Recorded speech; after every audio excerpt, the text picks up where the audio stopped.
नमस्कार प्रिय दर्शक बंधु, आज यही नूतन भिडियो रे आपण मानकु स्वागत। दर्शक बंधु, मु आज यही भिडियो रे मु आपण मानकु कहिबा पाई जाउछि कि भल समय आसीबा पूर्वरु आपणंकु मिली थाए एही पांचटी संकेत। तेबे आसंतु जानिबा सेही संकेत विषय रे। दर्शक बंधु, आम मनीष जीवन रे धनर केते आवश्यकता ताहा काहाकु मध्य अछपा नाही। धनर अभावरु कौनसी भी मनीष खुशी रे रही पारे नाही। दर्शक बंधु, धनर कामना प्रत्येक व्यक्ति करिथांती। समस्तंक मनरे धनवान हेबार स्वप्न रही थाए। प्रत्येक व्यक्ति मानंकु गोटिए सुंदर जीवनर आकांक्षा रही थाए। यह अन्य मानंकु हुए तो कटु लगी पारे, किंतु यह सत्य अटे। जहा पाखरे पैसा थाए ताहा हाथ मुठारे दुनिया रही थाए एवं गरीब सहित केही भी न थांती। सेथिपाई समस्त संसारर लोकमाने माँ लक्ष्मींकर कृपा पाइबा पाई तांकु संतुष्ट करिबा पाई बहुत सारा कार्य करिथांती। दर्शक बंधु, माँ लक्ष्मी कहा उपरे भी अति शीघ्र प्रसन्न हुअंती नाही। माँ लक्ष्मी को खुशी कराइबा बहुत कष्टकर काम, किंतु जेउ व्यक्ति उपरे माँ लक्ष्मींकर आशीर्वाद रही थाए से ता जीवन रे बहुत किछि उन्नति करि थाए।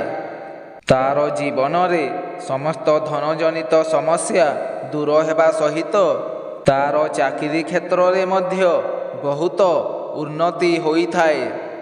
दर्शक बंधु, माँ लक्ष्मी आपणक घर को आसीबा पूर्वरु आपणंकु एही संकेत प्रदान करिथांती, जहा द्वारा हुए तो आपण माने सेही संकेत को पाइबा परे भी माँ लक्ष्मींकर आगमन को जानी पारु नाहंती। सेथिपाई मु आपण मानंकु सेही संकेत गुड़िक विषय रे आज जणाइबा पाई जाउछि। जदि आपण माने सेही संकेत को पाउछंती तेबे जानी रखंतु जे माँ लक्ष्मी आपणंक घरे निवास करिबे। शास्त्र रे मध्य एही पांचटी संकेत को शुभ एवं भाग्यशाली बोली माना जाइछि। जदि आपणंकु एही संकेत मध्यरु कौनसी भी संकेत मिली जाउछि तेबे जानी रखंतु आगामी समय रे माँ लक्ष्मी आपणंक घरे निवास करिबे।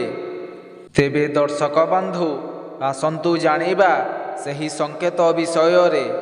एहा पूर्वरु अनुरोध, भिडियोटी को लाइक करी कमेंट बॉक्स रे जय माँ लक्ष्मी निहाती लिखि दियंतु।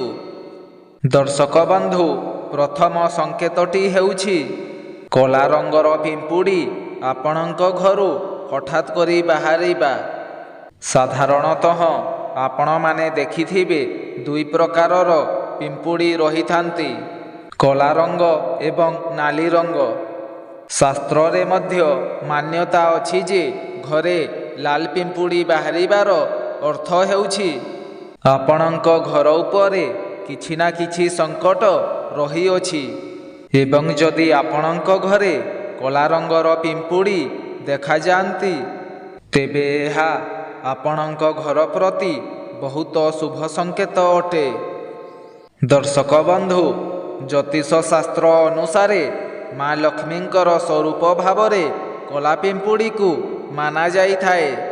एपरि मध्य मान्यता रहिछि जे जेउ घरे कला पिंपुड़ी वास करती स्वयं सेही घरे माँ लक्ष्मी निवास करिथांती। ता सहित जदि परिवार रे अशांति देखा देउथाए तेबे माँ लक्ष्मी समस्तंक उपरे कृपा दृष्टि बजाय रखिथांती। दर्शक बंधु, द्वितीय संकेतटी हेउछि झिटिपिटी।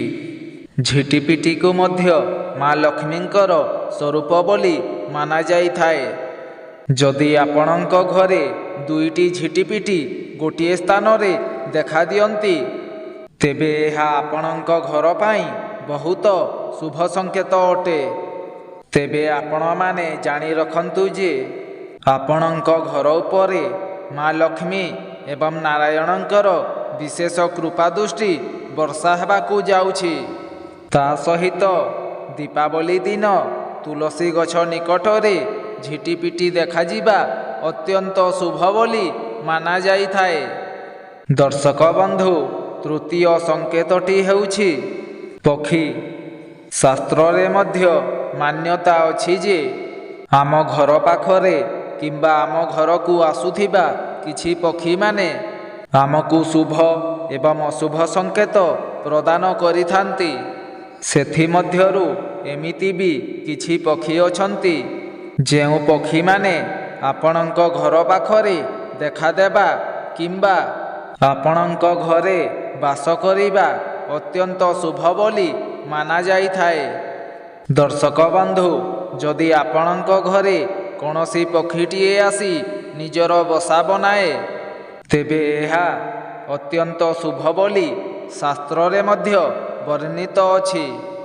ଏହା ମା ଲକ୍ଷ୍ମୀଙ୍କର ଆଗମନର ସଂକେତ ହୋଇଥାଏ। ସେଥିପାଇଁ ଯଦି କୌଣସି ପକ୍ଷୀଟିଏ ଆପଣଙ୍କ ଘରେ ତାର ବସା ବନାଏ, ତେବେ ଭୁଲରେ ମଧ୍ୟ ତାର ବସାକୁ ଭାଙ୍ଗିବା ପାଇଁ ଚେଷ୍ଟା କରନ୍ତୁ ନାହିଁ। ଏହା ଆପଣଙ୍କ ଜୀବନରେ ଆସିବାକୁ ଥିବା ପ୍ରଚୁର ଧନର ପୂର୍ବାନୁମାନ ହୋଇଥାଏ। ଦର୍ଶକ ବନ୍ଧୁ, ଚତୁର୍ଥ ସଂକେତଟି ହେଉଛି ଶଙ୍ଖର ଧ୍ୱନି। ଯଦି ଆପଣଙ୍କୁ ଦିନର କୌଣସି ବି ସମୟରେ ଶଙ୍ଖର ଧ୍ୱନି, ମୁଖ୍ୟତଃ ସକାଳ ଏବଂ ସନ୍ଧ୍ୟା ସମୟରେ ଯଦି ଆପଣମାନଙ୍କୁ ଶଙ୍ଖର ଧ୍ୱନି ଶୁଣିବା ପାଇଁ ମିଳୁଛି, ତେବେ ଏହାକୁ ମଧ୍ୟ ଅତ୍ୟନ୍ତ ଶୁଭ ସଂକେତ ମାନାଯାଇଥାଏ। ସେହି ଧ୍ୱନି ଶୁଣାଯିବାର ଅର୍ଥ ହେଉଛି ମା ଲକ୍ଷ୍ମୀ ଆପଣଙ୍କ ପରିବାର ଉପରେ ବହୁତ ପ୍ରସନ୍ନ ଅଛନ୍ତି। ଦର୍ଶକ ବନ୍ଧୁ, ଯଦି ଆପଣଙ୍କ ଡାହାଣ ହାତର ପାପୁଲିଟି ହଠାତ୍ କରି ଜୋର ଜୋରରେ କୁଣ୍ଡାଇ ହେବାକୁ ଲାଗେ, ତେବେ ଏହା ଧନ ପ୍ରାପ୍ତିର ଶୁଭ ସଂକେତ ହୋଇଥାଏ। ଏବଂ ଆପଣମାନେ ଜାଣି ରଖନ୍ତୁ ଯେ ମା ଲକ୍ଷ୍ମୀ ଆପଣଙ୍କ ମନରେ ଯାହା ବି କିଛି ମନସ୍କାମନା ରହିଛି ତାହାକୁ ଖୁବ୍ ଶୀଘ୍ର ପୂର୍ଣ୍ଣ କରିଦେବେ। ଦର୍ଶକ ବନ୍ଧୁ, ଯେମିତିକି ଆପଣମାନେ ଜାଣିଥିବେ, ସ୍ୱପ୍ନରେ ମଧ୍ୟ ଦେବାଦେବୀମାନେ ଆମକୁ କିଛି ସଂକେତ ପ୍ରଦାନ କରିଥାନ୍ତି। ଯଦି ଆପଣଙ୍କ ଜୀବନରେ କିଛି ଧନ ମିଳିବା ପାଇଁ ଯାଉଥିବ, ତେବେ ମା ଲକ୍ଷ୍ମୀ ଆପଣଙ୍କୁ ସ୍ୱପ୍ନରେ ମଧ୍ୟ ସଂକେତ ଦେଇଥାନ୍ତି। ଯଦି ଆମେମାନେ ସ୍ୱପ୍ନରେ ବାରମ୍ବାର ଝାଡ଼ୁ, ସାପ, ପେଚା ଏବଂ ନେଉଳ ଦେଖନ୍ତି, ତେବେ ଏହା ପରବର୍ତ୍ତୀ ସମୟର ଧନପ୍ରାପ୍ତିର ଶୁଭ ସଂକେତ ହୋଇଥାଏ। ଦର୍ଶକ ବନ୍ଧୁ, ଯଦି ଆପଣମାନେ କୌଣସି ଶୁଭ କାର୍ଯ୍ୟକୁ ଯିବା ସମୟରେ ଯଦି କୌଣସି ବ୍ୟକ୍ତିକୁ ଝାଡ଼ୁ ଲଗାଉଥିବାର ଦେଖନ୍ତି, ତେବେ ଏହା ଆପଣଙ୍କ ଜୀବନରେ ଶୁଭ ସଂକେତ ଆସିବାର ପୂର୍ବାନୁମାନ ହୋଇଥାଏ। ତା ସହିତ ଯଦି ଆପଣମାନେ ଶୁଭ କାର୍ଯ୍ୟକୁ ଯିବା ସମୟରେ ଯଦି ବାଟରେ ନେଉଳଟିଏ ଦେଖନ୍ତି, ତେବେ ମଧ୍ୟ ମା ଲକ୍ଷ୍ମୀ ଆପଣଙ୍କ ଘରେ ପ୍ରସନ୍ନ ହୋଇଥାନ୍ତି। ଆସନ୍ତୁ ସେହି ସଂକେତ ବିଷୟରେ ମୁଁ ଆପଣମାନଙ୍କୁ କହି ରଖିବି। ପ୍ରଥମ ସଂକେତଟି ହେଉଛି, ଯଦି ଆପଣମାନେ କୌଣସି ବି ମହତ୍ତ୍ୱପୂର୍ଣ୍ଣ କାର୍ଯ୍ୟ କରିବା ପାଇଁ ଯାତ୍ରା କରୁଛନ୍ତି ଏବଂ ସେହି ସମୟରେ କୌଣସି ବି ପକ୍ଷୀ ହଠାତ୍ କରି ଆପଣଙ୍କ ସାମ୍ନାକୁ ଆସି ବସିଯାଇଥାଏ, ତେବେ ଏହା ମଧ୍ୟ ଆପଣଙ୍କର ସେହି କାର୍ଯ୍ୟଟି ସଫଳ ହେବାର ପୂର୍ବ ସଂକେତ ପ୍ରଦାନ କରିଥାଏ। ଦ୍ୱିତୀୟ ସଂକେତଟି ହେଉଛି, ଯଦି ଆପଣମାନେ ସକାଳୁ ସକାଳୁ କୌଣସି ଶୁଭ କାର୍ଯ୍ୟରେ ଯିବା ସମୟରେ ବୁଢ଼ିଆଣୀଟିଏ ନିଜର ଜାଲ ବୁଣୁଥିବାର ଦେଖୁଛନ୍ତି, ତେବେ ଏହା 100% ଆପଣ ଯେଉଁ କାର୍ଯ୍ୟରେ ଯାତ୍ରା କରୁଛନ୍ତି, ତାହା ସଫଳ ହେବାର ପୂର୍ବ ସଂକେତ ହୋଇଥାଏ। ତୃତୀୟ ସଂକେତଟି ହେଉଛି, ଯଦି ଆପଣ କୌଣସି ମହତ୍ତ୍ୱପୂର୍ଣ୍ଣ କାର୍ଯ୍ୟକୁ ଯିବା ସମୟରେ ରାସ୍ତାରେ ଗାଈ କିମ୍ବା ନଡ଼ିଆକୁ ଦେଖିଦିଅନ୍ତି, ତେବେ ମଧ୍ୟ ଆପଣଙ୍କର ସେହି କାର୍ଯ୍ୟଟି ସଫଳ ହେବାର ପୂର୍ବ ସଂକେତ ଆପଣଙ୍କୁ ମିଳିଯାଇଥାଏ।